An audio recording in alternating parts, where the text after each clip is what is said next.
I asked why I was being stopped. That's all. That's what Colton said. Calm. Still, hands in his pockets. But to the cop, that was enough to shove him, cuff him, and say, "Man, like you need to learn to obey." No warning. No crime. Just skin tone and posture. What the officer didn't know, the man he just handcuffed was a U.S. Navy Special Ops commander with 20 years of service. A man who once carried teammates through enemy fire. And today, he was just waiting for a ride. Where are you watching from? Could this happen in your state? If it's your first time here, welcome to Mr. Seven Stories. If you believe justice shouldn't depend on skin color, hit like, subscribe, and stay with us. Because this story is only just beginning. Morning sunlight slipped through the tall glass panels of the Mason County Supreme Court. Inside, the air wasn't exactly quiet. It was more like a hell breath, as if the entire courtroom was bracing for something to shatter. At the defense table, a tall black man sat upright in a crisp white shirt. His age was hard to guess, yet the record stated clearly, Colton Merriweather, 46. No handcuffs, no slouched shoulders, no fidgeting like others who'd stood there facing similar charges. Just his eyes, still, deep, and unmoving like water, waiting for a storm to break. Charged with assaulting a police officer, he sat there, not resisting, not pleading.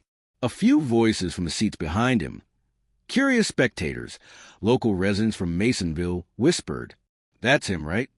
He's huge, and he still had the nerve to go after a cop. If I were the officer, I'd be scared too. Just look at the guy." Colton didn't react, didn't flinch, didn't frown. He just sat there like a stone pillar in a brewing storm. But that calm, it wasn't numbness. It was discipline. The kind you only learn after surviving war. After surviving nights where you don't know if you'll see sunrise again. No one in the room, not even Judge Malcolm Rourke, known for being stern yet fair, knew this man had served 20 years in special operations. No one realized a plain button-up shirt once lay beneath bulletproof armor. And certainly, no one imagined that the very man on trial had once carried a wounded teammate through gunfire without blinking. On the prosecution side stood Officer Logan Kershaw, 38, tall and clean in a sharply pressed blue uniform, badge gleaming like it was ready for a photo op. His eyes flicked toward Colton like he'd already won, his lips curling into an unapologetic half-smirk. He'd already told his version, short, sharp, perfectly scripted. And today, he was ready to seal the story for the jury. To Colton's left sat Travis DuPont, a young lawyer, just 29, suit a little too loose, shirt collar still creased. He tried to steady his breathing. Glancing at his client, he searched for something, some signal, some clue, any trace of emotion, but there was none. Colton Merriweather sat frozen in calm, unblinking, unshaken. "Mr. Merriweather, you're ready, right?" Travis whispered, barely above a breath. Colton didn't answer immediately. He just nodded, slow, deliberate, firm. And in that moment, Travis felt something bigger than the case. This wasn't just a trial. This was a silent war. All rise. Court is now in session. The clerk's voice echoed. Presiding, Judge Malcolm Rourke.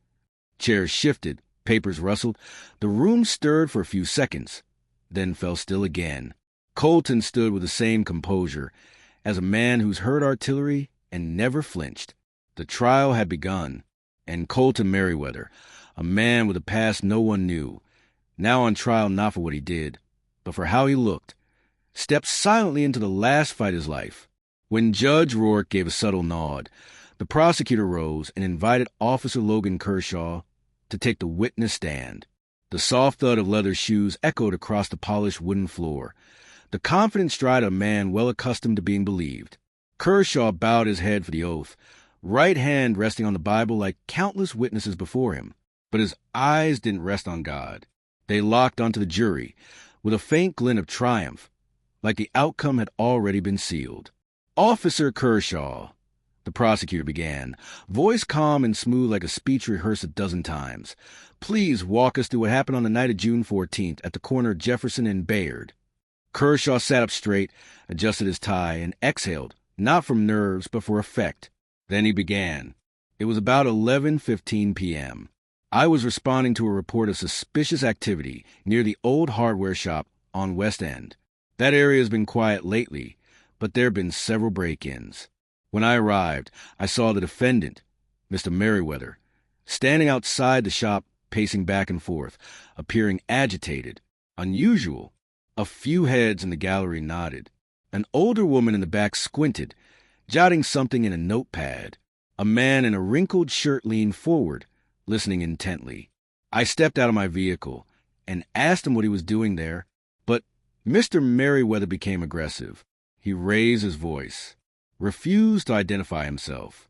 I warned him several times, but he ignored all of them. Then he shoved me hard in the chest. When I attempted to detain him, he reached toward my belt, where my firearm was holstered. Kershaw's voice dropped a pitch, his expression shifting into one of emotional strain. Just the right mix of seriousness and dignity. He looked straight at the jury, hands tightening slightly on his lap, enough to draw sympathy. I had to act. I used standard control techniques. Followed protocol. I had no other choice. Jurors scribbled notes. A gray-haired woman frowned. Not with doubt, but as if mentally picturing the attack Kershaw described. At the defense table, Travis DuPont never took his eyes off the officer. He wasn't just listening to words. He studied every breath, every glance, every calculated nod. And Colton Merriweather? He remained perfectly still, eyes unreadable. But Travis saw it. Colton wasn't listening to the story. He was listening for the cracks in the mask. The prosecutor closed with one final question. Officer Kershaw, in that moment, did you feel threatened? Absolutely, Kershaw replied without hesitation. I was facing a large, uncooperative, and aggressive man. I acted according to my duty. He gave a short nod to the judge. No further questions. Kershaw stepped down, wearing the faint smile of someone who just aced an interview. He glanced at Colton, still motionless. No scowl, no heavy breathing, just watching, with a gaze deep as midnight, enough to make Kershaw's smile twitch for half a second. The truth had not spoken yet, but in that room, someone was beginning to realize this silence wasn't weakness. It was the wind before a storm. As Logan Kershaw returned to his seat, his smug satisfaction was barely concealed. He leaned back, crossed his legs, and tossed a glance at the defense table, like a man who thought he'd just taken control of the board. Across the courtroom, Travis DuPont clenched a pen in his hand. The notepad before him held only a few scribbled lines, but his mind was spinning like an engine overheating under pressure. He leaned toward Colton Merriweather, his voice barely above a whisper. You gotta say something. If we don't start cracking his testimony now, they're going to believe everything. Colton didn't look at him. His gaze remained fixed on the witness stand, where a performance too polished to be true had just concluded. Silence. Another few weighted seconds. Then Colton turned, slowly, like every motion had been measured, and nothing was wasted. His voice came low, no louder than a breath, yet sharper than any question Travis had ever posed in court. You know why the one who survives in the woods isn't the one who yells the loudest? Travis frowned, unsure if it was a response or a metaphor, because the one who yells gets heard first. Colton gave a slight nod. I learned something during those cold nights in Kandahar, lying in sand pits, waiting for the flare to rip across the sky. Truth doesn't need to scream. It just needs one moment. And when it comes, it tears every lie apart. Travis leaned back in his chair and exhaled. How had he, an attorney barely 14 months out of law school, who usually handled divorce settlements and minor estate disputes, ended up in a case like this? A silent defendant, a cop who said too much, and a jury drifting toward convenience. Mr. Merriweather, Travis said, try and keep his tone steady. With all due respect, this isn't a battlefield. It's a courtroom. Colton tilted his head. I know, but people die here too. Not by bullets, by bias. Another pause. Then Travis let out a short, surprised laugh. Do you always speak in riddles? Colton squinted slightly, the corner of his mouth lifting. For the first time, Travis saw something on that face. Not quite a smile, but the faint trace of humor long buried beneath sand and smoke. Only when folks think I don't know the game. Travis nodded slowly, then tucked his pen back into the pocket of his vest. Good. Then I'll keep playing. He rose, stepping into the center of the courtroom, ready for his first cross-examination in a high-profile criminal case. His hands trembled slightly, but his eyes had changed because he knew now that seated beside him wasn't just a client. It was a man carrying a truth that hadn't yet spoken, and it would only take one crack for everything to crumble like brick walls meeting groundwater. After a few minutes of paperwork adjustments and procedural confirmations, Judge Rourke tapped his gavel against the bench. His voice was steady and firm. Mr. DuPont, the court is ready to hear testimony from the defendant. The entire courtroom seemed to lean subtly toward the defense table. Countless eyes, driven by curiosity, doubt, or mere habit, fixed on Colton Merriweather, the man who had, until now, sat like a living statue. Now he stood, not rushed, not hesitant, but with the precision of someone who's crossed a minefield without leaving a footprint. He stepped up to the witness stand, adjusted the mic to his height, then looked toward the jury, not with challenge, not in supplication, but with a gaze that suggested he saw them more clearly than they saw themselves. Travis DuPont stepped forward, hands empty, his tone neutral, like a conductor lifting the baton before the music begins. Mr. Merriweather, tell the court, what were you doing on the night of June 14th? Colton answered without pause. I was waiting for a ride. What kind of ride? Uber. After leaving where? Dinner. With an old friend, a military medic, just returned from deployment. Travis nodded. And where exactly were you waiting? Corner of Jefferson and Bayard, outside the old tool shop. A few murmurs rippled through the courtroom. One juror underlined a note in his pad, his other hand steadying a pair of silver-rimmed glasses. So were you loitering, just standing around aimlessly, as the prosecution claimed? Colton tilted his head slightly, answering slowly. I was standing, still, on a public sidewalk, not blocking traffic, not making noise, hands in my pockets. I checked my Uber app 3 times. I remember clearly, because I always time things. He lifted his chin and looked toward the judge. I stood there for exactly 12 minutes and 47 seconds before being approached. A quiet chuckle escaped from the back row, someone caught off guard by the precision, but silence fell again as Travis pressed forward. When Officer Kershaw approached you, what happened?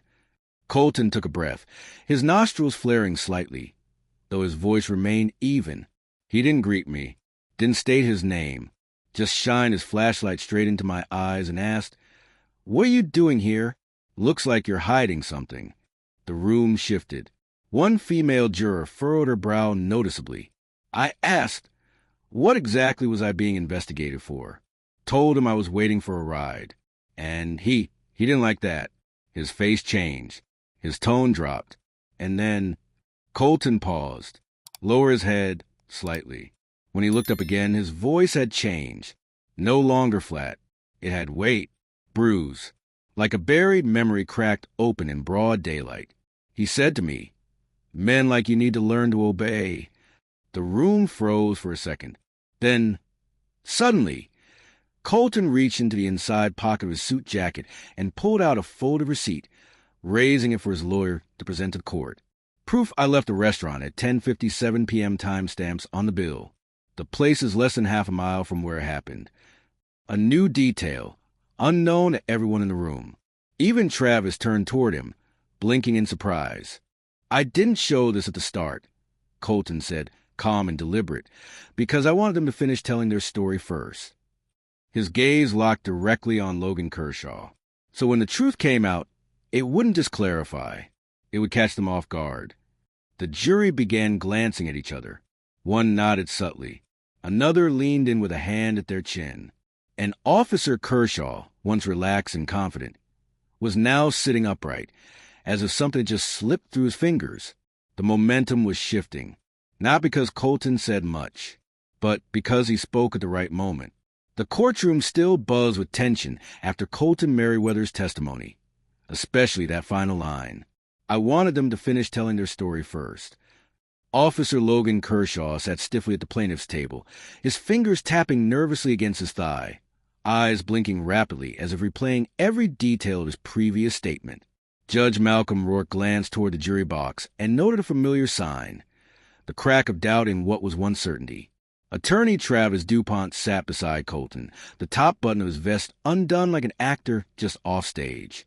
He wiped a thin layer of sweat from his brow and pulled out his phone. During the recess, Travis reopened the email he received just after dawn that morning. Subject line: Footage, West End incident, June 14th. Sender, anonymous. Attachment, a 54-second MP4 video. He hadn't dared open it home. But now, inside this courtroom, his heart pounded like a ceremonial drum. "Colton," he whispered, "what is it?" "I think I've got something that'll make this room go quiet enough to hear its own breath." Colton didn't respond with words, just a slow nod, then turned his gaze back across the aisle. Logan Kershaw was still facing forward, but his face had tightened, drawn like a string pulled past its limit. He didn't know. Not yet. After the recess, Travis stepped into the center of the courtroom. His voice rang clear. "Your Honor, the defense respectfully requests to present a video recording from a civilian witness, captured on the night in question." The prosecutor sprang to his feet. "Objection! This evidence was not disclosed during discovery." Judge Rourke raised his hand, decisive and without pause. "I'll allow it. It's newly submitted, but directly relevant to the testimony. Proceed." The lights dimmed. The projector screen descended. A soft mechanical click. Then light. The frame shook slightly. Footage from a cell phone camera. Corner of Jefferson and Bayard. Amber streetlight casting a soft glow across half the sidewalk. A lone figure stood still. Colton, arms hanging loosely at his sides. A woman's voice echoed faintly from the video. "Looks like he's just waiting for a ride." From the left side of the frame, Logan Kershaw entered, flashlight pointed directly into Colton's face. "Seem a little nervous, huh? What you hiding in that pocket?" "Nothing. I'm just waiting for an Uber." Colton's voice was calm, low, steady. Suddenly, Kershaw shoved Colton hard against a patrol car, wrenching his arms behind his back. "Hands behind your back. No talking back." "I'm not resisting. I haven't done anything." Colton said clearly in the clip, "You don't have the right." The video cut off just as Colton was slammed against the hood, his face turned sideways. The courtroom fell into an eerie silence. The only sound was a faint static hum from the projector speakers, still cooling down. If you've made it this far, and you believe the truth deserves a voice, don't just watch. Hit subscribe to Mr. 7 Stories, and help us share the stories that demand to be heard. Because sometimes a single truth, delivered at the right moment, can change how someone sees the world. One woman on the jury folded her hands in front of her mouth, her eyes glassy with tears. A man in the back row shook his head slowly and whispered, "Dear God." Kershaw sat frozen, his lips pressed tight, drained of color. The same hand that once swore an oath of honor now clenched into a fist beneath the table. Travis DuPont turned to face the jury. "Ladies and gentlemen, what you just saw, that is the difference between the story and the truth." He said nothing more, just returned to his seat. Colton Merriweather remained still.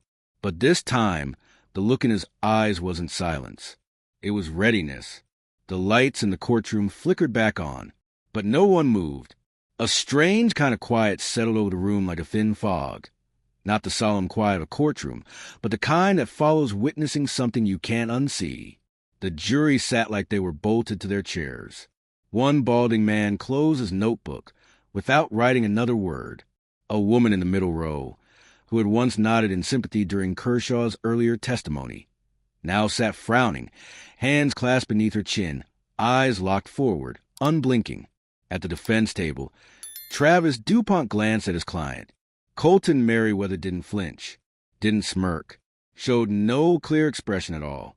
But Travis knew he was listening for the one thing soldiers knew best on the battlefield: the shift in the air. Judge Rourke adjusted his glasses, gavel in hand, but didn't strike the bench. He simply nodded, slow, deliberate. This video is accepted as official evidence. It will be entered into the record as McBride footage, Exhibit 14B. The prosecution side was stone still.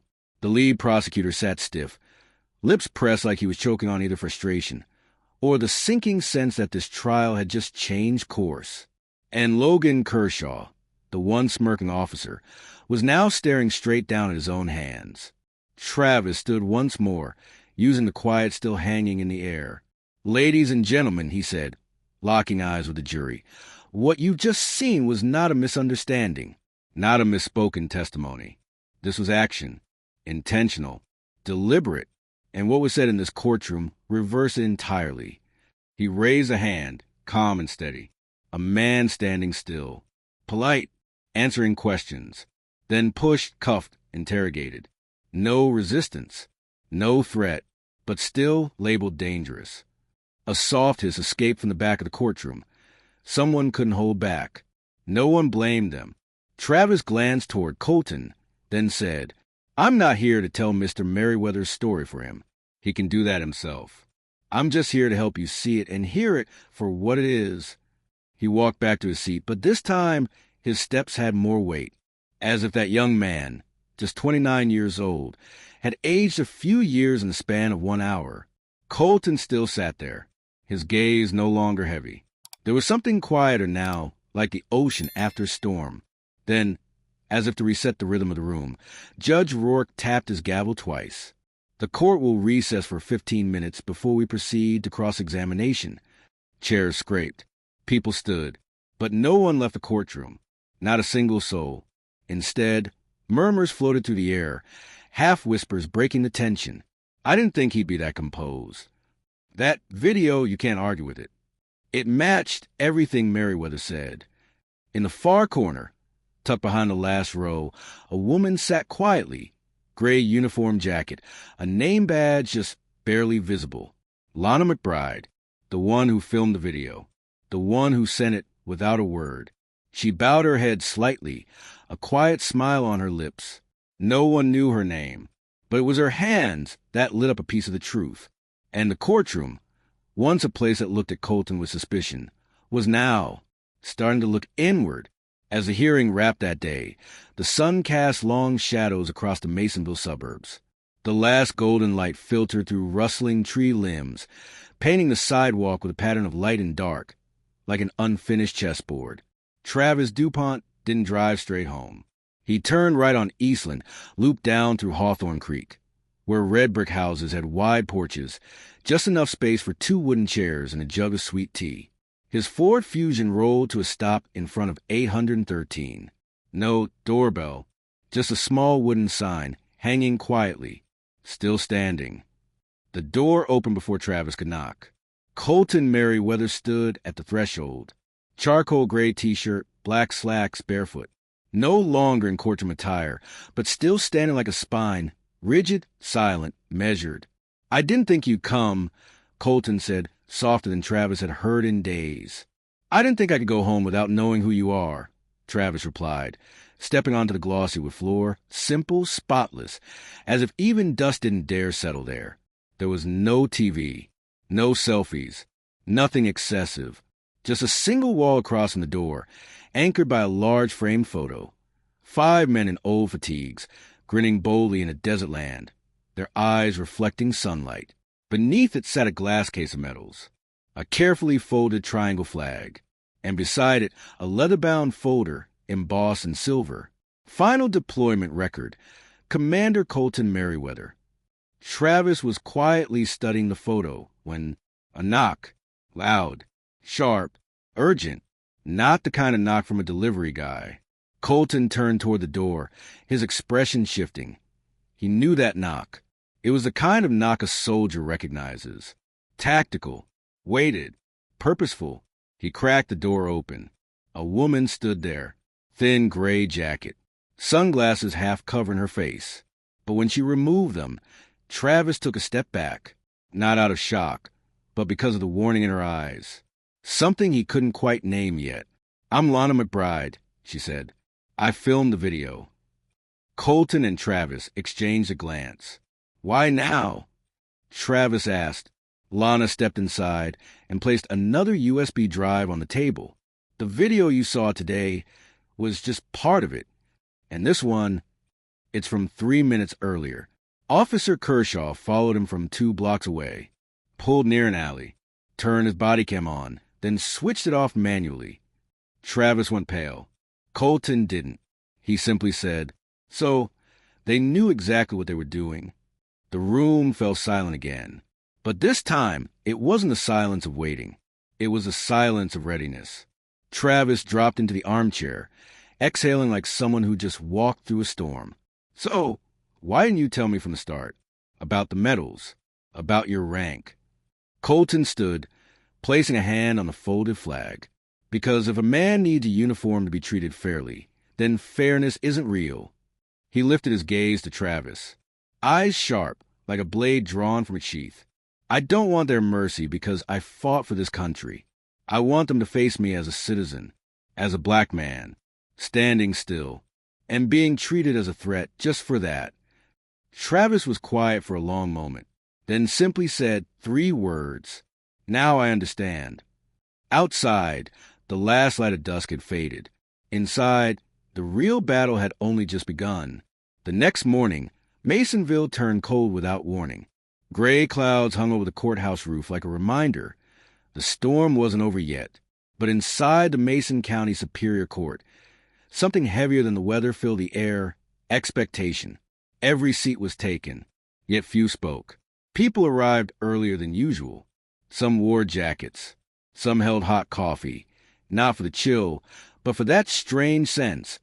Something was about to happen today. Colton Merriweather sat still at the defense table, hands clasped together. No one spoke to him. They didn't need to. From the moment he walked into the room to the second he sat down, every eye followed him, as if watching a man headed into battle. Travis DuPont rose to his feet, his voice steadier than ever. "Your Honor, the defense would like to recall the defendant to the witness stand." A soft murmur rippled through the courtroom, like a wave crashing and fading against stone. Colton rose slowly, deliberately, like a soldier stepping once more into a battlefield he knew too well. He placed his hand on the microphone. His eyes didn't search for the right words. They searched for real people. And when he spoke, it wasn't from a script. It wasn't a rehearsed defense. It was as if he was peeling back each scar with nothing but his voice. "My name is Colton J. Merriweather, former commander of Bravo 9 Special Operations Team, United States Navy. I served 20 years. Deployed in Afghanistan, Iraq, and the Horn of Africa." The courtroom was still. "I led 12 men through fire zones without maps. Spent 8 hours lying in mud to pull a wounded teammate out alive. Survived 3 IEDs for enemy engagements. And I came home with 3 medals, but not enough brothers to celebrate them with." Colton paused, his breath steady, his tone softening. "But that night, I wasn't a commander. I wasn't a soldier. I was just a black man standing on a curb, waiting for an Uber. And for that alone, I was seen as a threat. From the back row, an elderly man stood, silver hair, faded uniform jacket. His hands trembled, but his eyes didn't. No one told him to rise. No one needed to. He stood tall, looked Colton in the eye, and raised a military salute. No words, no clapping, just a gesture, a recognition.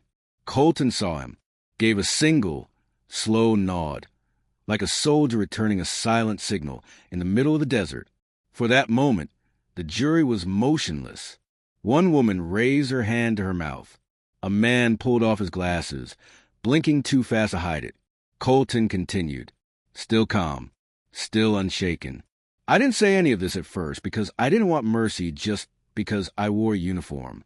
I wanted to be seen as a citizen, as someone who doesn't have to prove their worth through medals." Then he turned to face Logan Kershaw. Kershaw had his head down. Both hands clutched the edge of the table. "I didn't resist. I didn't yell. I didn't break any laws. I just didn't bow my head. And for some people, that alone makes me dangerous. If you feel something stirring in your chest right now, leave a comment below. Mr. Seven Stories isn't just a channel that tells stories. It listens. And maybe, just maybe, your voice could be the strength someone else needs, standing alone out there like Colton. The room was still, like a lake before thunder. Judge Rourke didn't move. Even the prosecutor had no words. In that moment, people no longer saw a defendant on the witness stand. They saw a man honoring his oath of loyalty, even when the country forgot how to honor him back. When Colton Merriweather stepped down, no one in the courtroom looked away, not because of what he said about war, but because he forced everyone to face something they'd avoided for too long. That in this very country, even honor can be dismissed if it comes wrapped in the wrong color skin. Judge Malcolm Rourke gave a slow nod. Mr. DuPont, you may proceed with cross-examination. Travis DuPont stood, no papers in hand, no laptop. His palms were empty, but his voice was full. He walked slowly toward Logan Kershaw, now back on the witness stand. Kershaw clenched his fists on his lap, trying to hold his composure, though the sweat at his collar betrayed him. Officer Kershaw, Travis began calmly, in your testimony, you said you believed Mr. Merriweather was showing signs of being a threat. Can you clarify what exactly those signs were? Kershaw licked his lips, his eyes darting for a moment. His stance, the way he looked at me. He's big, he stood still, and he didn't respond right away. Travis tilted his head slightly and nodded once.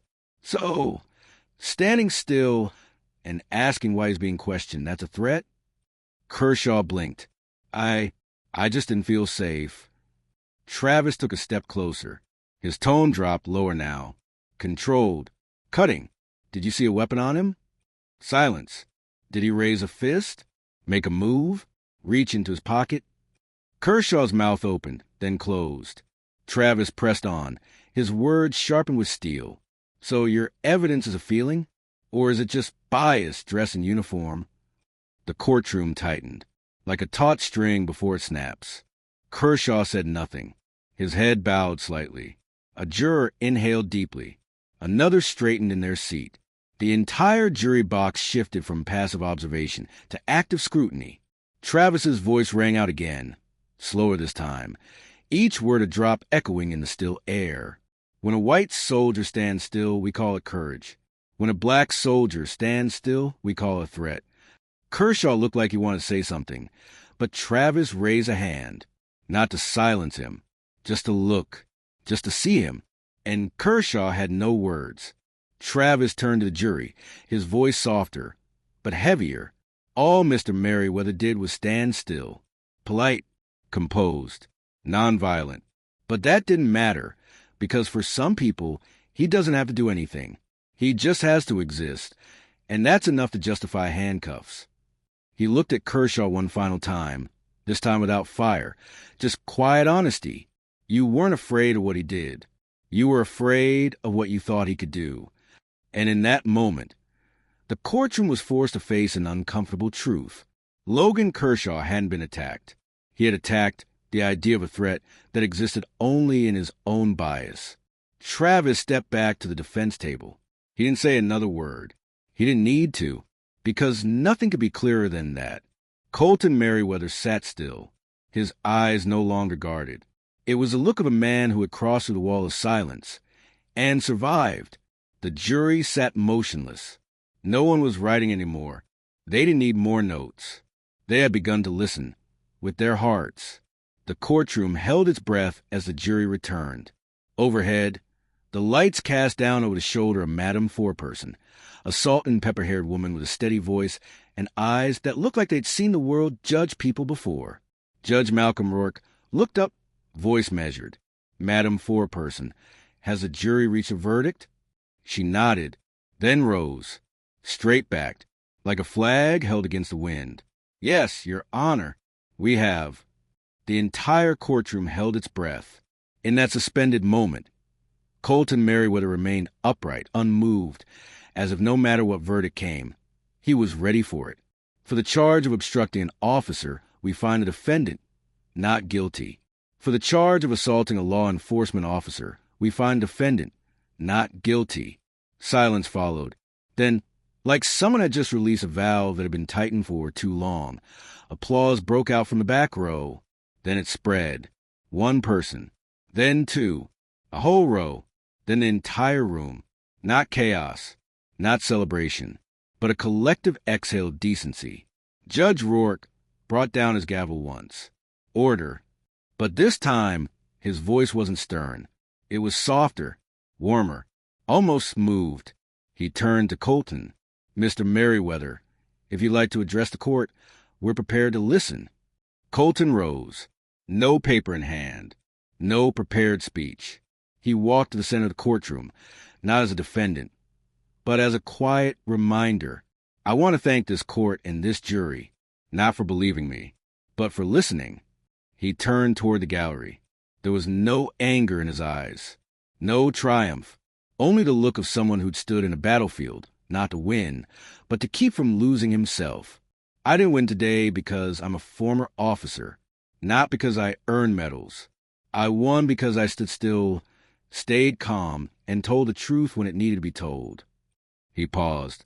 I stood on the side of a road, unarmed, threatening no one. I asked a single question, and somehow that was enough to scare someone. Another pause. Truth doesn't always win right away, but it doesn't stay silent forever. And justice shouldn't be a privilege. It should be a shared responsibility. The courtroom was still. Colton bowed his head, then stepped down. No one moved. No one clapped. Not yet. At the far back of the courtroom, a woman slowly rose.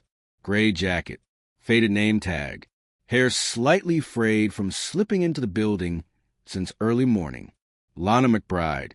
She didn't speak. She didn't wave. She simply stood, eyes red-rimmed. And when Colton passed by her aisle, he paused. No words, just a glance at locked eyes with hers. Two people who once stood on opposite sides of a silent night, now both walking in daylight. And then at the far end of the room, a small voice rose. Not loud, but clear enough to strike every adult heart.